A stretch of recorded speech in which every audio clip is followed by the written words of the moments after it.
Good evening dear student, कैसे हैं आप लोग। तो देखिए, मैं गुड इवनिंग तो बोल रहा हूँ, लेकिन मेरे लिए तो गुड इवनिंग नहीं है भाई। अभी तो 12 बज रहा है। दरअसल आज हमें 1 तिरही में बनारस जाना है। तो आपकी क्लास के टाइम पे मैं नहीं अवेलेबल हूँ, इसलिए चूंकि आपका बड़ा समय महत्वपूर्ण चल रहा है, प्रैक्टिस होनी चाहिए, इसलिए रिकॉर्डेड वीडियो से आज आपको काम चलाना पड़ेगा। तो आइए फटाफट, क्योंकि हमें जल्दी जाना है, तो जल्दी से कुछ सवाल पर प्रैक्टिस कर लिया जाए। तो बेटा, पहला सवाल है, कृषि को बढ़ावा देने के लिए कितने कारणों का ऋग्वेद में उल्लेख हुआ है। तो इसका सीधा सा उत्तर है बी। बेटा, जब ऋग्वेद के चतुर्थ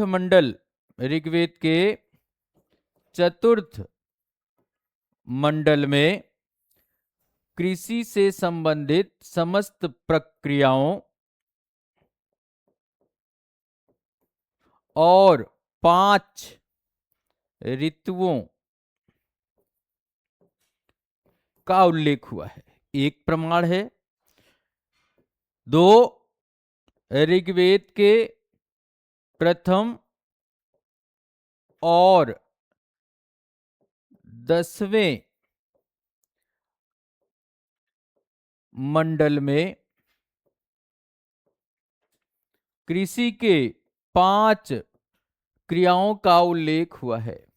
जैसे पहला, हल चलाना।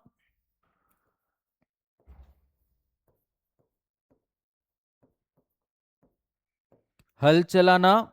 2, बीज बोना। 3, हंसिए से फसल काटना। 4, हंसिए से फसल काटना 4 है अनाज कूटना।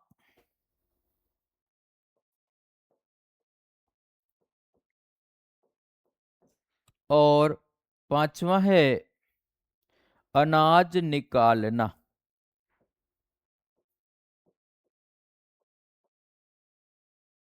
तो इस तरीके से 1 2 3 4 5 इसी आधार पर कहा जाता है कि ऋग्वेद में जो कृषि से संबंधित प्रक्रियाएं हैं वो 5 हैं। क्वेश्चन नंबर 2 पे चला जाए बेटा। क्वेश्चन नंबर 2 है, निम्नलिखित में से कौन सा पद गुप्त काल में प्रयुक्त पद भुक्ति का द्योतक होता था। तो बेटा, गुप्त काल में जो प्रांत होते थे, इन्हें अवंती और भुक्ति कहा जाता था। तो इसका मतलब इसका आंसर क्या होना चाहिए, ए होना चाहिए। ठीक है, अगला चले, सवाल नंबर 3। क्वेश्चन 3 है, सुमेलित करना है। निकोलो कोंटी किसके काल में आया था। तो निकोलो कोंटी देवराय प्रथम 1420 देवराय प्रथम के काल में बेटा आया। अब्दुल रज्जाक जो ईरानी राजदूत था, ये किसके काल में आया। ये 1443 में राजा देवराय द्वितीय 1443 में राजा देवराय द्वितीय के काल में आया। और डोमिंगो पेस ये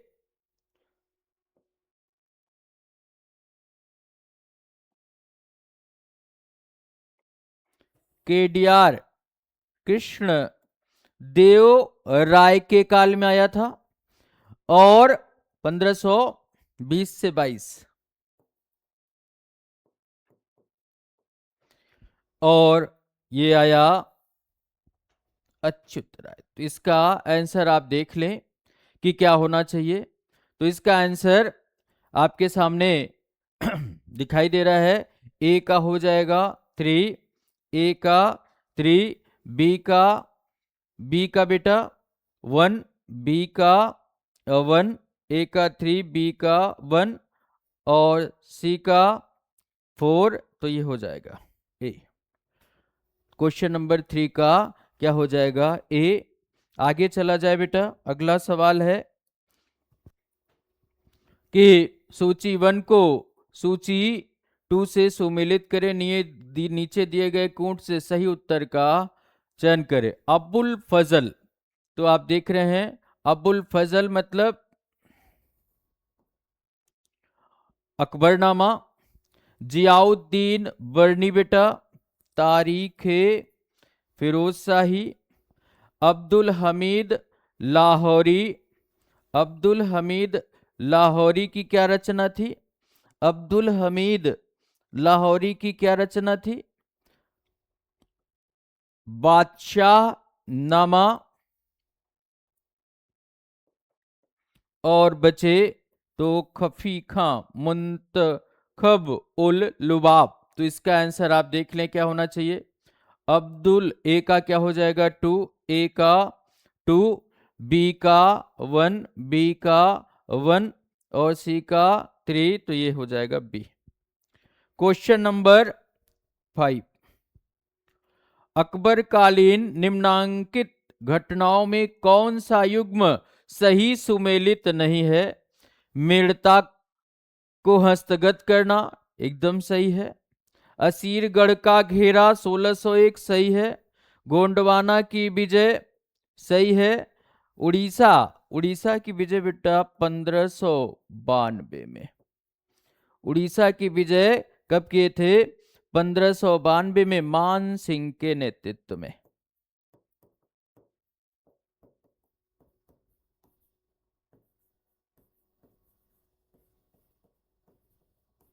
मान सिंह के नेतृत्व में। तो इसका आंसर क्या हो जाएगा? डी। तो ये सब सही सुमेलित है, तो ये मैंने लगा दिया, इसे हटा दे रहा हूं। इसका आंसर क्या हो जाएगा? D. Question number 6, question number 6 है कि सुमेलित करना है। तो नौरोजी, तो Naoroji drain of wealth, Naoroji बेचता किससे हैं? धन के निष्कासन, drain of wealth. Tilak swaraj मेरा जन्म सिद्ध अधिकार है। गांधी जी हरिजन और पंडित जवाहरलाल नेहरू पंचशील समझौता। तो ए का 2, ए का 2, बी का 4, बी का 4 ये दिख रहा है और सी का, हाँ सही है। क्वेश्चन नंबर 7, निम्न में से कौन सा स्थान पुर्तगालियों का व्यापारिक ठिकाना नहीं था? तो बेटा कालीकट, कोचीन, माहे, इसके अलावा मसूलीपट्टनम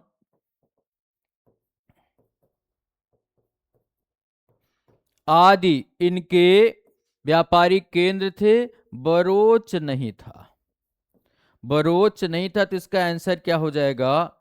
बी, ए, बी और ये सी। सी, ये टाइप मिस्टेक है, इस पर फोकस नहीं करेंगे। ठीक है, अगला है सवाल बेटा क्वेश्चन नंबर 8। आप चाह रहे थे कि कुछ इस तरह के सवाल हों खूब सुमेलित करने वाले, तो मैं सुमेलित करने वाले ही दे रहा हूं आपको। अगला है बेटा, निम्नलिखित ग्रंथों में को कालानुक्रम व्यवस्थित कीजिए और कूट से अपना सही। तो खजाइन उल फुतुह, खजाइन उल फुतुह किसकी रचना है? तो ये है अमीर खुसरो की रचना, जो 1253 से 1325।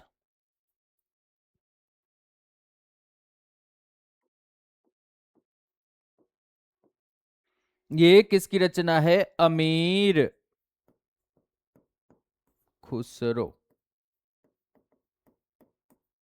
दूसरा है वाकयात ए मुस्ताखी, वाकयाते मुस्ताकी ये शेखरिज बुल्ला मुस्ताकी की रचना है। ये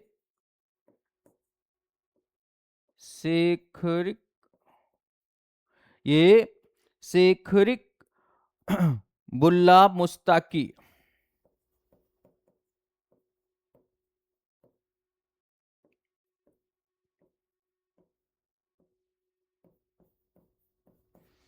शेखरिक मुस्ताकी मुल्ला की रचना है, जिसका बेटा समय है 1492 से 1582।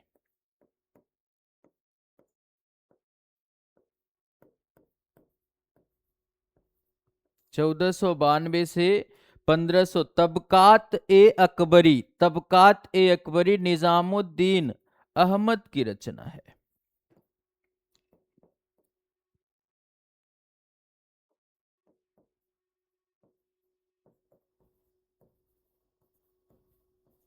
निजामुद्दीन अहमद की रचना है और इसका समय है 1551 से 1621।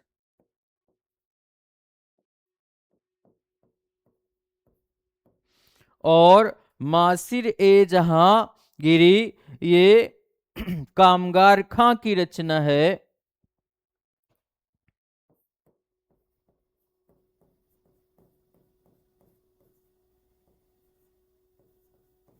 जहांगीर के काल की। तो जहांगीर का समय आपको पता है कि 1605 से 1627।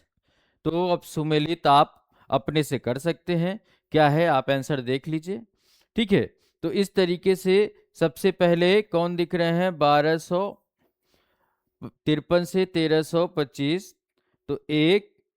और फिर उसके बाद कौन सा समय दिख रहा है, 1200 के बाद 1400। 1400 में कौन दिख रहा है, 1400 में देखें 2 1 2 1 2 फिर 3 4, ये होना चाहिए डी। अगला सवाल है बेटा क्वेश्चन नंबर 9 फुलक। क्वेश्चन नंबर 9 है,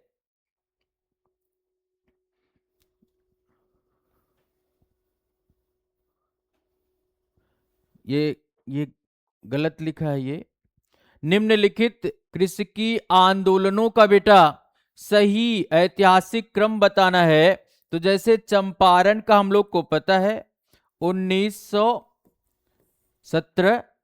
एका आंदोलन कब हुआ, एका आंदोलन कब हुआ, 1921-22। 1921-22। पाबना का विद्रोह कब हुआ, 1873-76।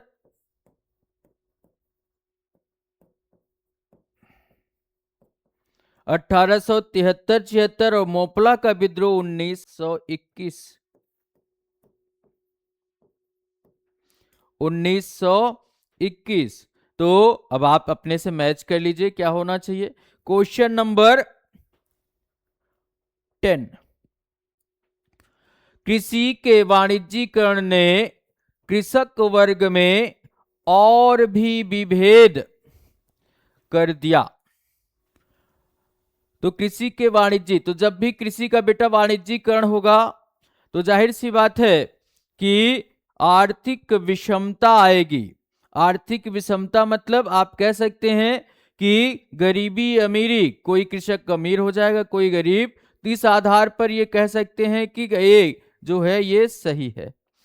अगला है कृषि के वाणिज्यीकरण से कृषि की वृद्धि हुई, ये गलत है, ये सही नहीं है। तो इस तरीके से आप कह सकते हैं कि ये कथन और कारण आप कह सकते हैं कि सही तो दोनों हैं, लेकिन एक दूसरे की व्याख्या नहीं कर रहे हैं।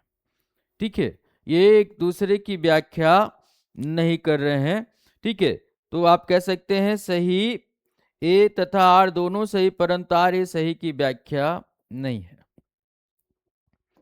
क्वेश्चन नंबर 11, क्वेश्चन नंबर 11 है कि भारत में कृषक वर्ग की संलिप्तता अलग अलग तथा स्थानीय बनी रही। जी बेटा, भारत में ये व्यवस्था प्राचीन से लेकर वर्तमान तक देखी जा सकती है। अगला है भारतीय कृषि समाज की संरचना जटिल थी।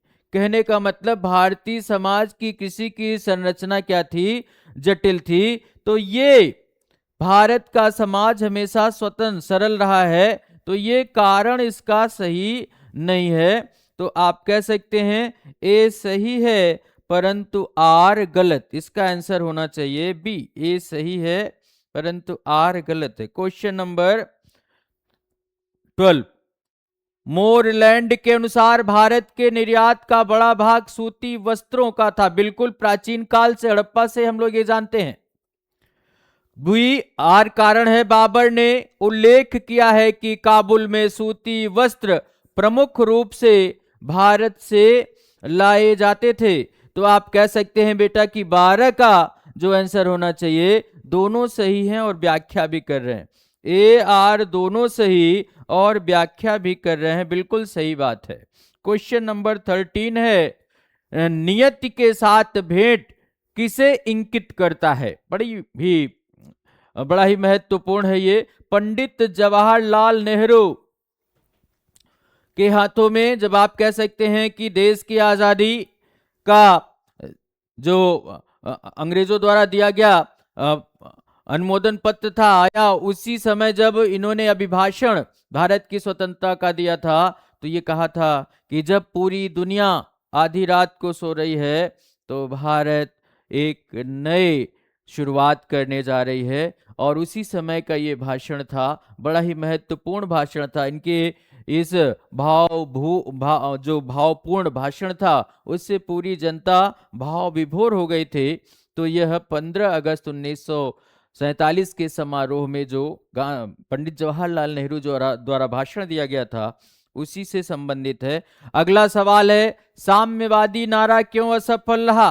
तो बेटा यह साम्यवाद को जब आप पढ़ेंगे तो आप देखेंगे कि यह, जानते रहे, यह भ्रांतिपूर्ण रीति से विचारित था, मतलब स्पष्ट नहीं था इसमें क्या करना है, कैसे करना है। इसलिए इसका आंसर हो जाएगा क्वेश्चन नंबर 15, निम्नलिखित यात्रियों का उनके भारत आगमन का क्रम बताएं। तो बर्नियर कब आया? तो बेटा आपको पता है कि जो बर्नियर था ये शाहजहां, बर्नियर जो था ये किसके काल में आया था? बर्नियर शाहजहां के काल में मुगल दरबार में आया था 1656। अगला है वेनसांग। वेनसांग बेटा 629 में हर्ष के काल में। तीसरा इब्न बतूता 1333 से 47 MBT मोहम्मद बिन तुगलक के काल में। और विलियम हॉजेस कब आया था? 18वीं शताब्दी में कैप्टन कुक के साथ।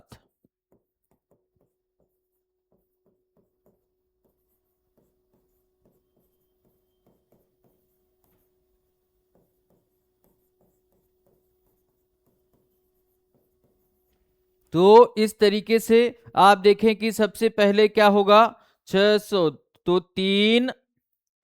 तीन एक ही में दिख रहा है तो हो गया 3 2, ठीक है। तो इस तरीके से अगला सवाल है क्वेश्चन नंबर 16, सुमेलित करना है। अभी देखें हम लोग इब्न बतूता। तो इब्न बतूता बेटा MBT, सर थॉमस रो ये किसके काल में? जहांगीर के काल में। बर्नियर शाहजहां के काल में। पीटर मुंडी औरंगजेब के काल में। सुमेलित कर लें आप, ठीक है। तो ए का 1, बी का क्या है? बी का 3 है, बी का 3 है, तो सी का क्या है, सी का देखें आप, सी का ये सुमेलित करिए आप, Ibn Battuta, Muhammad bin Tughlaq, sir Thomas Roe, Jahangir, Bernier, Shahjahan, Peter Mundy, Aurangzeb. ठीक है, अगर मैच ना करे तो अपने से बना लेंगे। तो अगला है कि सूची 1 को, सूची सवाल बहुत अच्छे अच्छे हैं और कायदे से इसको देख करके आप लोग जाएं। तो इस तरीके से बेटा देखें कि क्या है, सूची 1, सूची 2, तो ये कौन से शासक द्वारा कौन सी उपाधि ली गई थी, तो जहीरुद्दीन ये बाबर, जलालुद्दीन अकबर, नूरुद्दीन जहांगीर, आलमगीर औरंगजेब। सुमिलित कर ले। अगला सवाल है, नीचे दो कथन है, सुमेलित करना है। भारत रोम व्यापार संबंध में तीसरी और चौथी शताब्दी में कमी आई, ब्राह्मणों के बढ़ते हुए प्रभाव से ने समुद्र यात्रा, ये देखिए ये लाइन टूट गई है, कमी आई यहां तक होगा। और अगला है, यहां से कारण हो जाएगा बेटा, कारण यहां से लिखिए,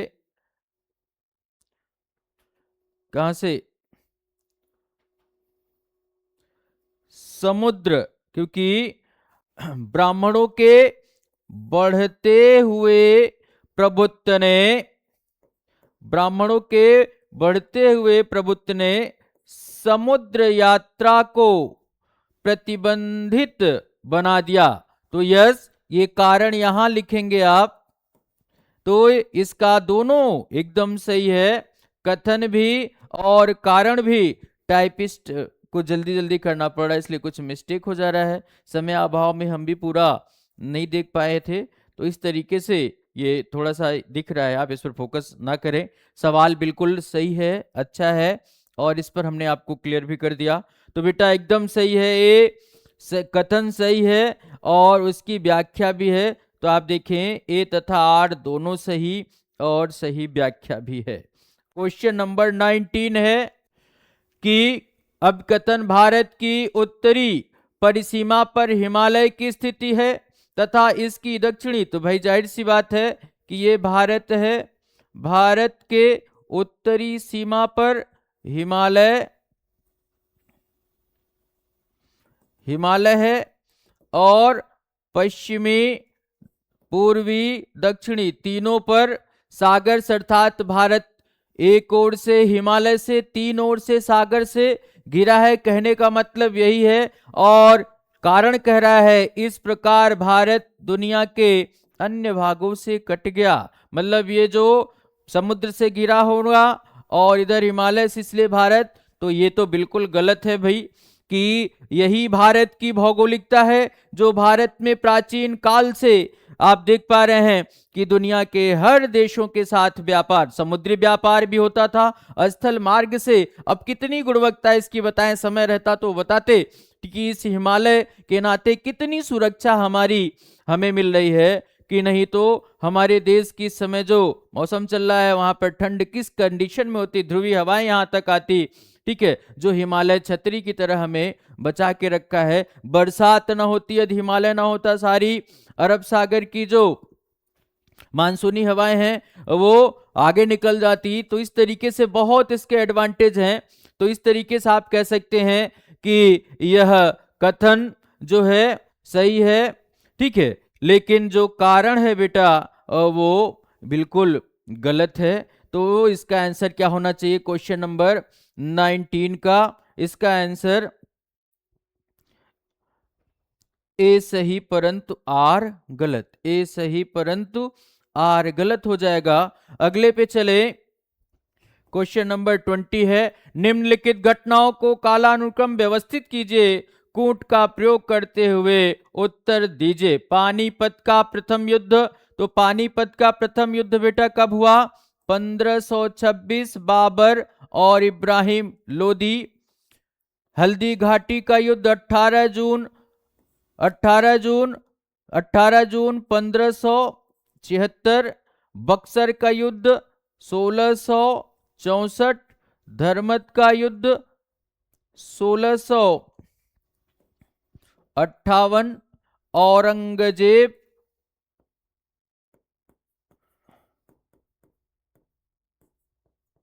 और दारा सिकोह के बीच, बाकी तो आप जान ही रहे हैं। बक्सर युद्ध अंग्रेजों और त्रिगुट के बीच हुआ, और हल्दी घाटी अकबर और महाराणा प्रताप के पानीपत का युद्ध बाबर और इब्राहिम लोदी के बीच हुआ। तो आप देख लें कि पूरा क्रम अपने से बना लें। अगला सवाल है क्वेश्चन नंबर 21।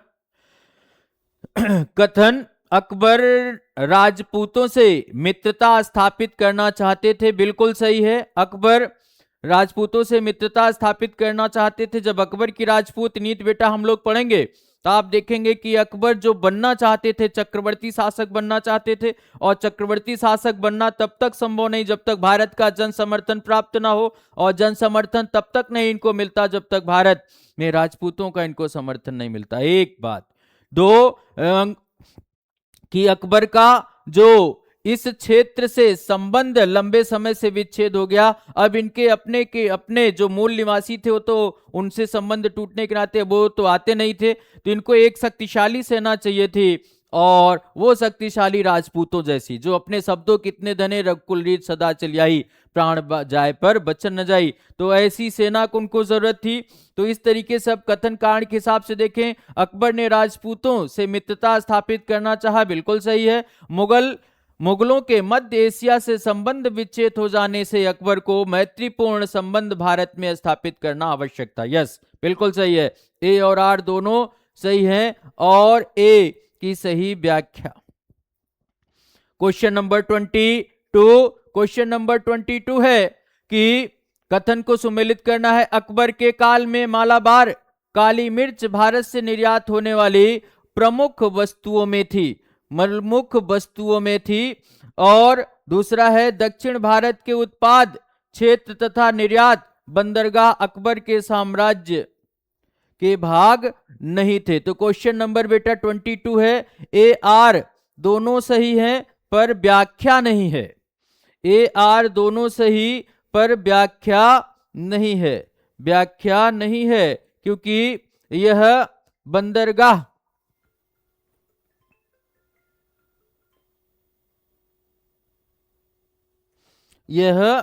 बिल्कुल दक्षिण भारत के उत्पाद क्षेत्र निर्यात, क्योंकि आपको पता है दक्षिण भारत में समय कंपनियां पुर्तगाली वगैरह आकर के अड्डा बना लिए थे, इसलिए दक्षिण भारत में, और अकबर पूरी दक्षिण भारत की जीत भी कंप्लीट नहीं कर पाए थे। तो जाहिर सी बात है कि जो समुद्री क्षेत्र के निर्यातक बंदरगाह थे वहां पर अकबर का पूरा अधिकार नहीं था, ये भी सही है। और अकबर के काली मिर्च, तो इसका बेटा का ये हो जाएगा। ए और आर दोनों सही है परंतु व्याख्या नहीं करते।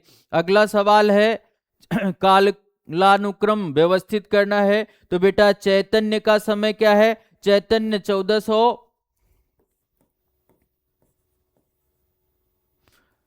1486 है इनका जन्म। अगला है रामानुज 1017 से 1137।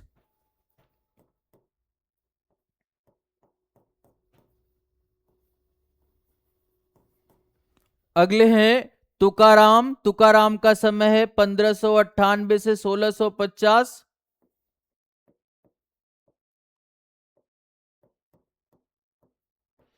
और नामदेव का समय है 1270। ठीक है, तो अब आप कालानुक्रम व्यवस्थित कर लें। तो सबसे पहले कौन दिख रहे हैं? 2, तो 2, उसके बाद कौन दिख रहे हैं? 2 के बाद 4, 2 के बाद 4, ये हो गए सी। अगला है क्वेश्चन नंबर 24। भारतीय मुद्रा परिषद की स्थापना इलाहाबाद में किस वर्ष हुई? 1910 में हुई। यह इसी इलाहाबाद में कब हुई? 1910 में हुई, 28 दिसंबर 1910।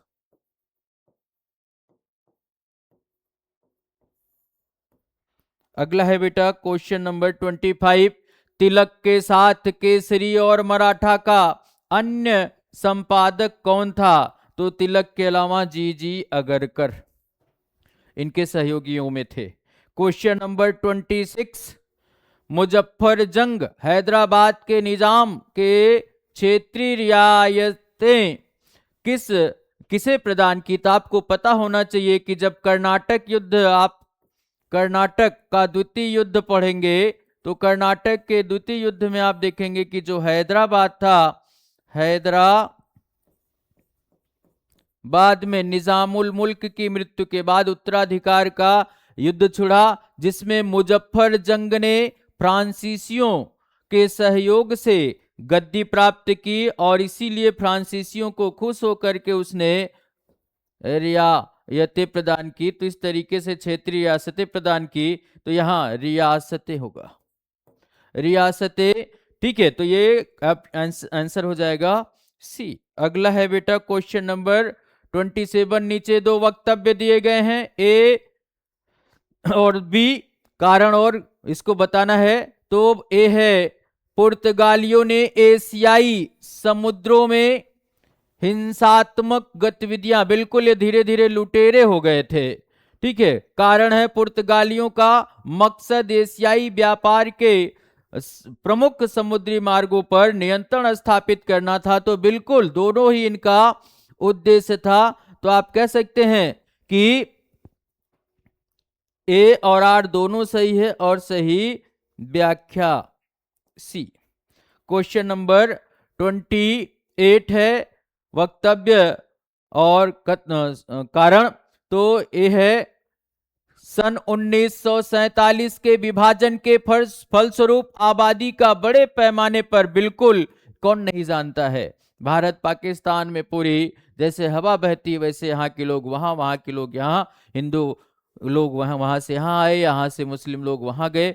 और कारण है कि विभाजन विचारित और विवेकहीन, बिल्कुल सही था। ये नेताओं की महत्वाकांक्षा का परिणाम था जिससे बहुत क्षति हुई। नेताओं का क्या हुआ, लेकिन जनता की क्षति हुई। आज भी वो लड़ाई खत्म नहीं हुई, वैचारिक दूषिता जो आई आज भी बनी हुई है। तो आप कह सकते हैं कि ये आर दोनों सही है, व्याख्या भी कर रहे हैं। अगला है सवाल, शिवाजी से संबंधित निम्नलिखित घटनाओं का सही क्रम। तो पुरंदर की संधि बेटा कब हुई? 1665। सूरत की पहली लूट 1664, राज्याभिषेक 1674 और आगरा आगमन 1666। तो सुमेलित कर लें अपने से। ठीक है, तो इस तरीके से क्रम हो जाएगा कि 64, 65, 66 और 74। अगला है निम्नलिखित संगठनों को उनकी स्थापना के क्रम में व्यवस्थित करें। British India association, British India association की स्थापना कब हुई? 1851 में। 1851 में। पूना सार्वजनिक सभा की स्थापना 1870 में। मद्रास महाजन सभा की स्थापना 1884 में। और इंडियन एसोसिएशन की स्थापना 1876 में। 1876। तो आप देखें कि ये क्रम अपने से आप बना ले, मैं क्या बनाऊं। अगला है, किस पुरातात्विक स्थल पर अग्नि उपासना के साक्ष्य मिले हैं? तो बेटा लोथल और कालीबंगा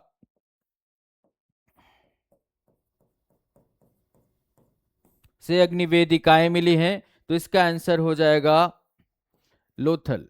क्वेश्चन नंबर 32, सूची 1 को सूची 2 से सुमेलित करें। तो टीबी मैकाले, तो जान ही रहे मैकाले शिक्षा के लिए जाने जाते हैं।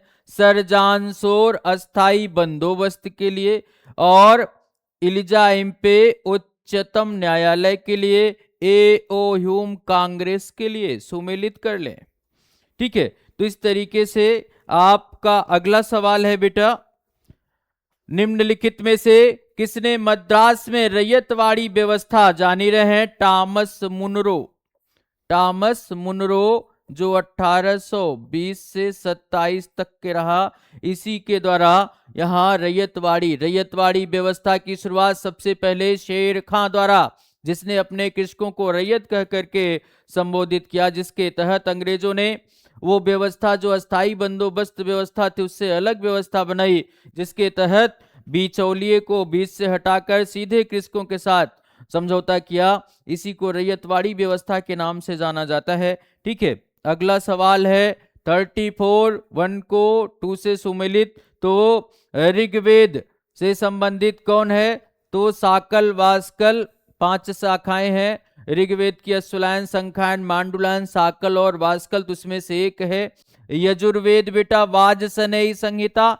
सामवेद किससे है? सामवेद की 3 शाखाएं हैं, कौथुम राणायनी और जैमिनी, तो कौथुम राणायनीय और जैमिनीय, तो इसका हो जाएगा सामवेद का। और अथर्ववेद की 2 शाखाएं थी, सौनक और पिप्पलादि, तो ये हो जाएगा सौनक। और ऋग्वेद की कितनी शाखाएं थी? 5, अश्वलायन संखायन मांडुलायन साकल और वास्कल। यजुर्वेद की 2 शाखाएं थी, कृष्ण यजुर्वेद, शुक्ल यजुर्वेद, तो इस तरीके से आप अपने से सुमेलित कर लें। अगला सवाल है निम्नलिखित आरोहण क्रम की प्रशासनिक संरचना में किसका क्रम सही है? तो ये मौर्यों का दिया हुआ है। तो बेटा जब मौर्य प्रशासन हम लोग पढ़ेंगे तो मौर्य प्रशासन का जो क्रम है वो है केंद्र से का विभाजन, प्रांत, प्रांतों में, प्रांत का आहार या विषय जिसे हम जिला कह सकते हैं, इससे छोटी इकाई थी स्थानीय जो 800 ग्रामों का समूह था, इससे छोटी इकाई थी द्रोण मुख जो 400 ग्रामों की इकाई थी, इससे छोटी इकाई थी, ये सही कर लीजिए, खारवटिक होता है, यहां लिख दे रहे हैं, यहां से देख ले, खारवटिक जो 200 ग्रामों की इकाई थी, इससे छोटी इकाई थी संग्रहण जो 100 ग्रामों की सबसे छोटी इकाई ग्राम। तो बेटा आप देख लें कि इसका आंसर ये दिख रहा है, समझ में आ रहा है? ठीक है, तो आगे चलें। क्वेश्चन नंबर 36, क्वेश्चन नंबर 36 है, बलबन की मृत्यु के पश्चात उसके पुत्र बुगरा कथन है, ये कथन में सही चुनना है कि कौन से कथन सही हैं, सॉरी असत्य कथन बताना है। तो आप देखें, पहला है बलबन की मृत्यु के पश्चात उसके पुत्र बुगरा खां ने लखनौती अर्थात बंगाल की सत्ता संभाली, तो बिल्कुल सही कथन है। अलाउद्दीन खिलजी ने अपने सत्ता को बंगाल तक विस्तृत किया, नहीं बेटा बंगाल तक ये नहीं कर पाए थे, ये कथन गलत है। सन 1324 में गियासुद्दीन तुगलक ने बंगाल का दिल्ली सल्तनत में, ये सही है। अगला है शमसुद्दीन इलियास शाह के शासनकाल में फिरोज शाह तुगलक ने बंगाल पर 2 बार, तो बेटा ये गलत है, क्योंकि एक बार जब 1353 में जब अभियान किया था फिरोज शाह तुगलक। तो उस समय यहाँ का शासक कौन था? शमसुद्दीन इलियास। लेकिन जब दूसरा अभियान 1358 में किया तो यह मर चुका था। इसकी जगह इसका पुत्र शासक था। इसकी जगह इसका सिकंदर शाह था। तो इसका ये भी गलत हो जाएगा। तो इसका मतलब कौन कौन सा सही हो जाएगा? कि 2 और 4। पहला कथन सही। इसमें कौन कौन से कथन अच्छत बताने ना? 2 और 4, 2 और 4। अगला है क्वेश्चन नंबर 37। चैतन्य, इनका कालानुक्रम बताना है बेटा 37 का। तो चैतन्य का 1486। एकनाथ का समय क्या है? 1533। सूरदास का समय क्या है? सूरदास का समय 1478। और तुलसीदास का समय है 1532। तो अपने हिसाब से मिलित कर सकते हैं, कर ले। अगला सवाल है 38। किसके कथानुसार मुगल हरम सच्चरित्रता का मंडप था? क्या ही बोले। ठीक है, तो ये किसका कथन है? तो यह बेटा कथन है 38 किसका कथन है? कि यह निजामुद्दीन अहमद। क्वेश्चन नंबर 40 क्या है? कि सेंथोमे का युद्ध कब हुआ? सेंथोमे का युद्ध बेटा यह प्रथम कर्नाटक युद्ध के बीच हुआ था। तो प्रथम कर्नाटक युद्ध कब हुआ था? 1746 से 48 के बीच हुआ था। अगला है पिंडारी युद्ध। तो पिंडारी युद्ध कब हुआ था? 1817-18। बक्सर का जान ही रहे हैं 1664। और चंदुर्थी का युद्ध ये कब हुआ था? 1758। तो बाकी तो सब आपको पता है, ये ना जानते होंगे। तो यह युद्ध हुआ था अंग्रेजों और फ्रांसीसियों के बीच। ठीक है, तो यह क्रम अपने से आप बना लें क्या होगा। अगला सवाल है बेटा 40। पंजाब टेनेंसी एक्ट कब पारित हुआ? ये पंजाब टेनेंसी एक्ट कब पारित हुआ? तो यह 1868 में। इल्बर्ट बिल जान ही रहे हैं 1883 में। हंटर आयोग जान ही रहे हैं 1882। Chambers of princes 1921। मिला लें। अगला सवाल है 41। सुमेलित करना है। कौन सा युग्म सही नहीं है? तो निम्न पुरापाषाण काल का समय शिकार खाद्य संग्रह करता, तो एकदम सही है। उच्च पुरापाषाण काल शिकार खाद्य संग्रह करता, ये भी बिल्कुल सही है। अगला मध्य पाषाण काल का शिकार, तो बेटा ये गलत है, क्योंकि मध्य पाषाण काल में आप को धीरे धीरे पशुपालन और कृषि, साथ में धीरे धीरे अस्थाई ग्राम्य जीवन की भी शुरुआत आपने कर दी थी। तो यह क्या हो जाएगा? और नवपाषाण काल खाद्य उत्पादक, ये भी सही है। तो आप कह सकते हैं कि यही जो सी है ये गलत है। ठीक है, तो यही इसका आंसर हो जाएगा सी। ठीक है, इसका आंसर सुन लें क्या हो जाएगा? सी। इसलिए हम ये सब हटा दे रहे हैं। इसका आंसर क्या हो जाएगा? सी। ठीक है, अगला सवाल है बेटा 42। सुमेलित करना है। सन्निधाता कौन होता था? तो सन्निधाता बेटा यह सन्निधाता जो होता था ये कोषागार का स्वामी होता था। कोषागार गार का स्वामी। समाहर्ता क्या होता था? समाहर्ता क्या होता था? समाहर्ता कर संग्रह विभाग का स्वामी। पण्याध्यक्ष कौन होता था? वाणिज्य विभाग का। और अंतर वर्षिक क्या होता था? ये रानीवास के रक्षक दल का स्वामी होता था। मैच कर ले।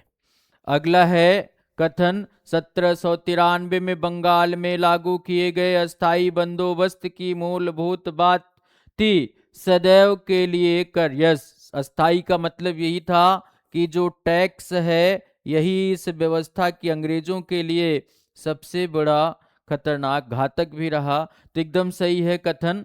और कार्नवालिस को विश्वास था कि जमींदार अपनी भूमि का विकास करेंगे। एकदम सही है। तो आप कह सकते हैं कि 43 का ए आर दोनों सही और व्याख्या भी है। ए आर दोनों सत्य और सही व्याख्या बी।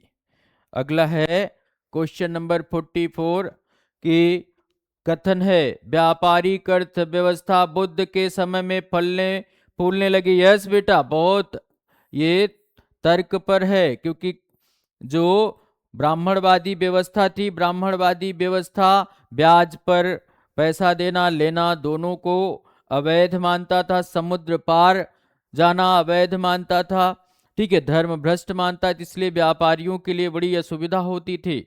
लेकिन जब बुद्ध आए तो बुद्ध ने कहा कि कर्ज देना लेना बिल्कुल गलत नहीं, इससे तो ट्रेड का विकास होता है, जरूरतमंद की जरूरत पूरी हो जाती है। तो इसलिए जो व्यापारी वर्ग थे सबसे ज्यादा बौद्ध धर्म से प्रभावित हुए, तो बौद्ध और व्यापार का भी व्यापक रूप से क्या हुआ, विकास हुआ।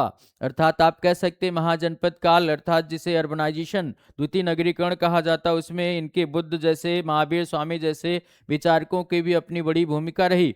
दूसरा है जैनियों ने बड़ी संख्या में कृषि को छोड़कर व्यापार को अपनाया। तो 44 में आप क्या कहेंगे? ए आर दोनों सही व व्याख्या। तो क्योंकि कृषि जैनियों के लिए क्या हो गया था, कृषि करना अस्वीकार कर दिया गया, क्योंकि उससे जीव हत्या होती थी। तो ए आर दोनों सही, व्याख्या भी है।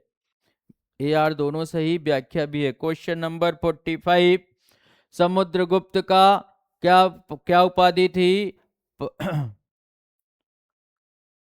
परिक्रमांक।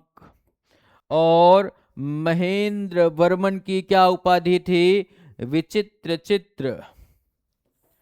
पुलकेशिन द्वितीय की सत्याश्रय और सिंधुराज की नौ साहसांग। मिला ले। अगला है बेटा क्वेश्चन नंबर 46 किसको 26 वर्ष तक केंद्रीय विधानसभा सदस्य रहने के कारण विधानसभा का जनक कहा जाता है? तो ये बेटा ये कौन है? ये नारायण मल्हार जोशी हैं, जिनके द्वारा ही आप देखेंगे एटक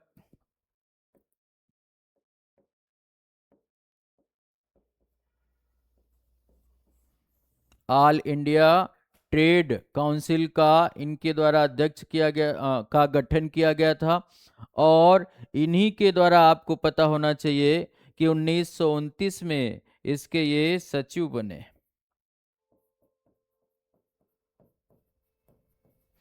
तो ये आपका है 46। 47 क्या है? कांग्रेस में 1922-23 में स्वराज ग्रुप में कौन शामिल? तो भाई डॉक्टर राजेंद्र प्रसाद, ये दक्षिणपंथी विचारधारा में थे, ये शामिल इसमें नहीं थे। क्वेश्चन नंबर 48 कूर खाना का क्या अभिप्राय था? कूर खाना का क्या अभिप्राय था? तो ये शाही शस्त्रागार होता था कुरखाना। अगला है बेटा नानकार एक भत्ते अथवा अतिरिक्त लाभ के रूप में किसे दिया जाता था? तो यह किसको दिया जाता था? जागीरदार अमीन जमींदारों को दिया जाता था उनके अच्छे कार्यों के लिए। और क्वेश्चन नंबर 50 है जहांगीर द्वारा शुरू की गई अल्तमगा जागीर कि अभिलक्षण किससे मिलते जुलते हैं, तो वतन जागीर से।